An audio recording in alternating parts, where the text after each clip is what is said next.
Hello viewers, and I'm about to do something that I don't usually do on this channel, and that is review a modern. Ugh. Yeah, I know, I feel the same. But I'm hiring a car for a couple of days while I'm in England, so I thought, you know what, great chance to show off something that I wouldn't usually get the opportunity to drive. So I arrived at the car hire desk after getting my flight this morning, thinking I'd be, you know, putting a stuffy little Citroen C1 or an MG3 or, you know, something a bit, you know, a bit more my kind of thing, a bit bottom of the range, a bit rubbish, a bit naff, something that I'll probably buy in 20 years time.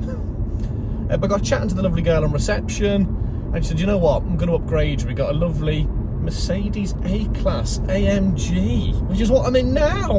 A car that, well, you know, I mean, I am me, and I don't really do nice cars, and I've never driven a Mercedes before. This is the first ever time for me, this.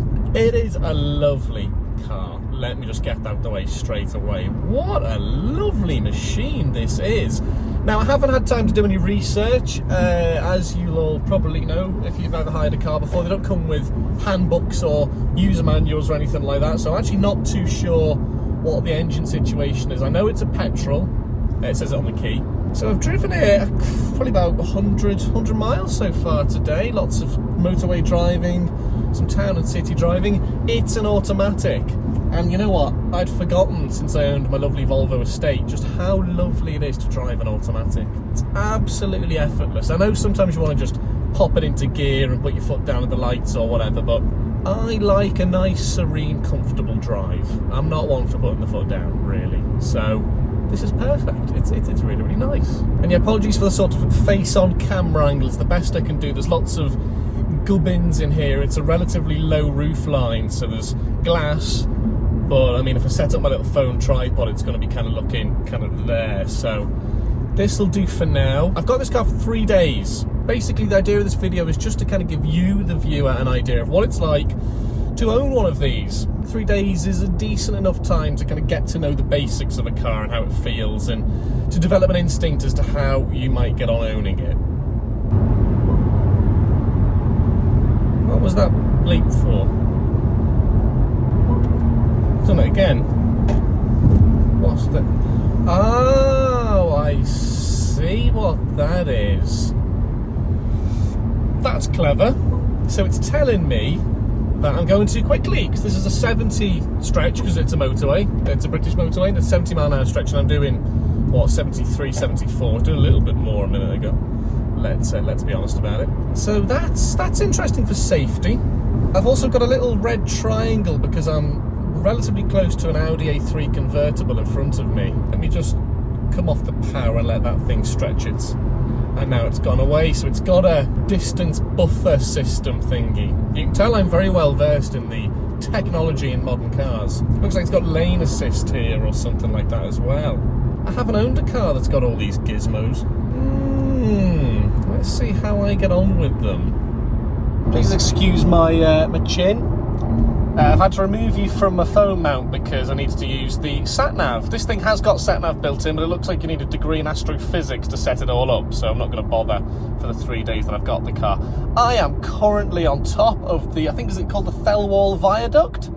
Oh, I've driven across it a couple of times, and it always amazes me. What a piece of engineering. It spans the Manchester Ship Canal. And up here you can see for miles around. It's day 2 of my experience with this Mercedes A-Class. And yeah, so, you know, I'm kind of coming to the halfway stage of this little trip. Arrived yesterday, going back tomorrow. So this car will be deposited back at the airport car hire depot tomorrow evening. So I'm beginning to develop some rather firm opinions of the car. Most of them good, but a few bad.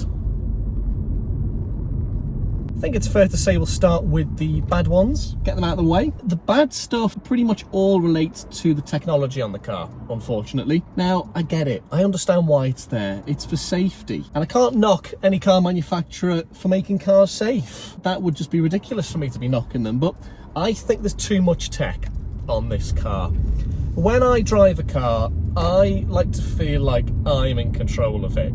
Because here I am at the controls, I'm driving it, I'm steering it, I'm braking, I'm accelerating, I'm looking around, I'm aware of my situation, I'm in control. But on this car, I feel like I'm not.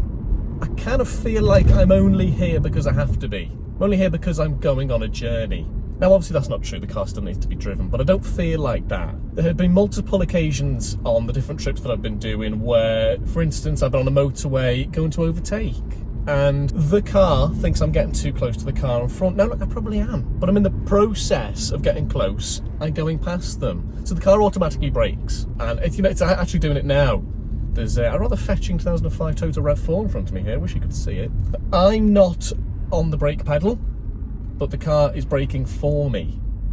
Now, a lot of people really like that. Nervous drivers, people who aren't that experienced, drivers who aren't really drivers, would probably find that reassuring, nice. You feel safe and secure. I hate it. There's probably a way of turning it off here, but I don't really want to start messing around with it because I don't own the car. Don't want to start going into menus and stuff. I just don't like it. I really don't, because it takes away my control of the car. Here's a little test. I'm doing 20 miles an hour. The traffic in front of me is coming to a stop. I'm not pressing the brake, and it's dropped 7 or 8 miles an hour there.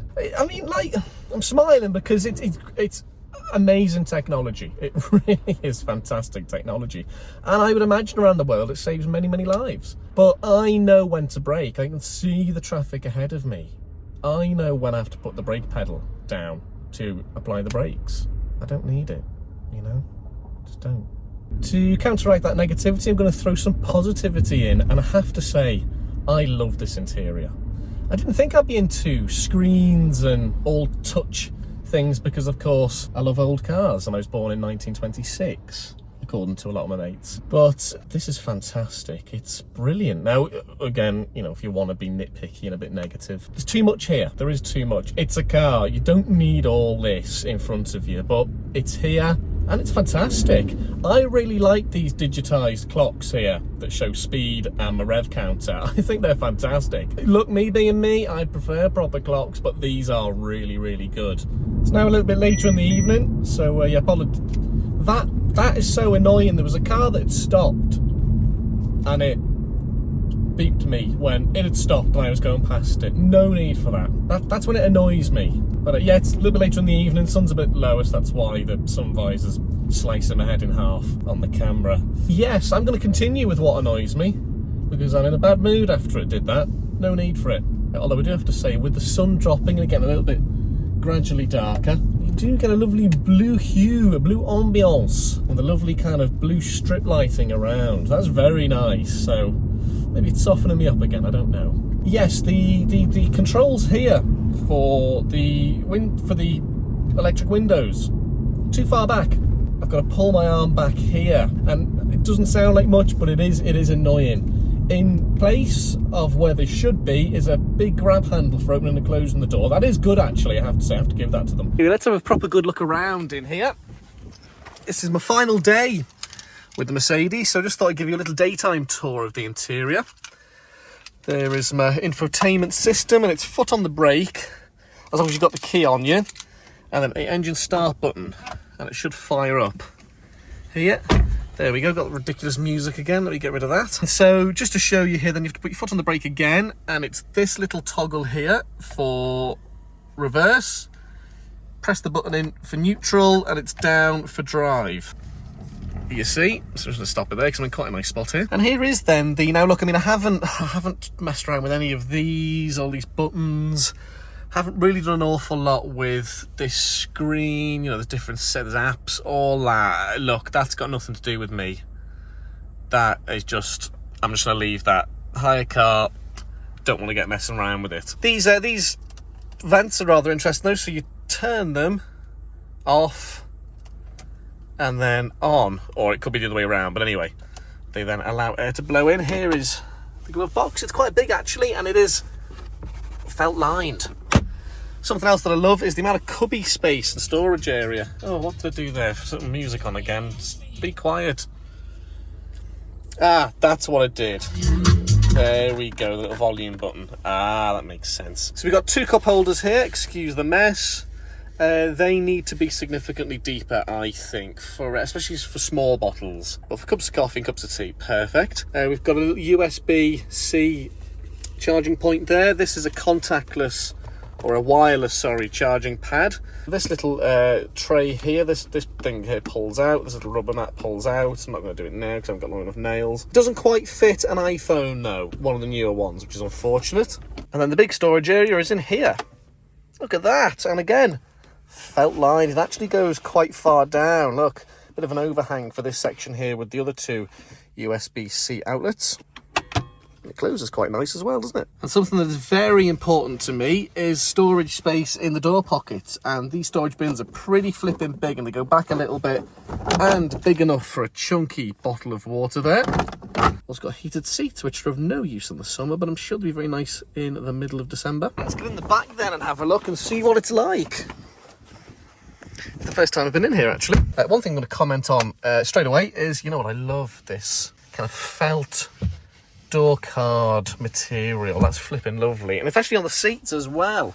Excuse my humongous bottle of water in the front too, so that's nice. Oh, why is the alarm gone off? For God's sake. Yeah, sorry about that, fixed it now. So with the driver's seat in the position for my height, I've still got loads of legroom thanks to some rather clever scalloping of the seat. A nice little handy storage curtainy net thing there, and some decent sized door pockets. Let's close this door again. Hopefully that alarm won't go back off. The lights are nice as well, lovely and bright in here, even though it's a majority black interior. Seats, lovely and comfortable, very supportive. We got ourselves a little ski hatch that I don't think you can open by the looks of it. And what have we got here? Are these cup holders? Oh, look at this. Oh. Well, you know what? I love stuff like that. Please excuse the hairy legs. That is magic, isn't it? Oh, yeah, I love that. We'll have a little look in the boot in a second, and just so I can show you, I think there's plenty of headroom. Yeah, I think so. Yeah, comfortable enough back here. Let's have a look in the boot then, and is it a manual release? It is. There's a button. That's reassuring. God, look at that. It's huge. Massive. You could fit a small golf tournament in the back of this. The size of it. We've got some plant stuff trying to get in. Get out. There we go. Let's have a little look under here. How do we get into... How do you... Oh, there we go. It's lifted up. And there is... That's the battery, I think, isn't it? There. And there's some other bits there. Not supplied with a spare wheel, thanks to Europe Car. Cool. Let's pray to God I don't get a puncture then over the next 7 hours before my flight takes off. Anyway, yeah, that's an impressive sized cavernous boot. My time with the Mercedes is almost up. I'm dropping this car back to the car hire place in... Stop it! I'm coming off a motorway. I know it's a 50 limit and I'm doing 53. Relax. That's something I'm not going to miss when I get home this evening and hop in my own car and put the foot down. It won't annoy me about the stop bleeping. Oh, that is infuriating. That is one reason why I wouldn't buy one. It's a really, really good car. Just for me, it leaves me feeling like it could do it all itself. It really does. It kind of almost makes me feel like if I just took my hands off the wheel and just nodded off here, it could get me where I want to go. Some people would think that'd be absolutely fantastic. I don't.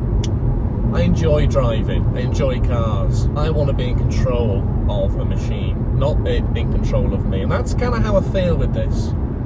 The first time I've driven a car with so many gadgets on it, just leaves me feeling sort of a little bit redundant in here, to be honest. And the most frustrating thing is that I'm not. I got to steer it, I got to accelerate, I've got to brake in order to drive the thing, but it doesn't inspire me at all. The technology on board is absolutely mesmerising. It's fantastic. Automatic braking, the little bleeping whenever you go above the speed limit, even though it's really bloody annoying, it is fantastic. Something that I've noticed here, actually, I've pressed a button and something's come up, but it's the map in between my two clocks, and it looks fantastic. Oh, I love that. It looks absolutely brilliant. You can see what's coming, I can see where my exit is and all that. I love that. I think that's fantastic. But I'm really looking forward to hopping into my own car when I get back to the airport and just driving. I'm really looking forward to that, and I'm looking forward to me being in control of it. That is something that I've craved over the last couple of days. but on balance, I have enjoyed it. The ride is incredibly smooth. It's the AMG model, so, you know, it's got sporty credentials, these kind of bucket racing seats. They look pretty flipping cool, and they're lovely and comfortable. I've really enjoyed my time with this car. I do regret a little tiny bit the fact that I didn't get to test an MG3, which was what I was down for when I arrived at the car hire desk, but I was upgraded to this at no extra cost. So look, I'm probably the only person on the planet that's complaining about being upgraded to a Mercedes from an MG. But here on Crap Collective, that's you know, that's the tone. That is what we go for. So, but would I buy one? No. It just doesn't do it for me, unfortunately. But did you expect anything else? I hope not. Stay tuned. Can't guarantee there's going to be more modern content or modern car content coming up, because that's not really what we do on here, but there will certainly be more crap car content, including a very certain Rover Streetwise, which still needs work doing to get it back on the road legally, but all that is for the future. For now then, from me and from this is goodbye.